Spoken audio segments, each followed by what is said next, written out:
که غواړئ چې پیاوړې حافظه ولرئ له دې کړنلارو څخه ځان وژغورئ. ځینې کسان داسې فکر کوي چې د حافظې د کمزورتیا لامل یوازې د عمر په زیاتوالي پورې اړه لري.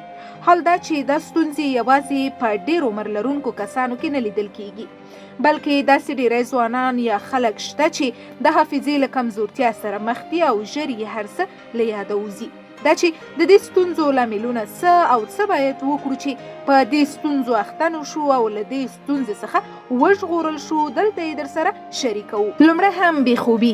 د حافظې د کمزورتیا له مهمو لاملونو څخه یو هم بېخوبي ده چې د خوب کموالی پر حافظې په مستقیم ډول اغیز کوي.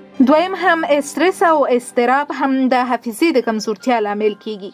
کله چې یو کس د یوې موضوع په اړه ډیر تشویش وکړي او پر ځان ډیر فشار راوړي، دا د دې لامل کیږي چې حافظه مو کمزوري شي.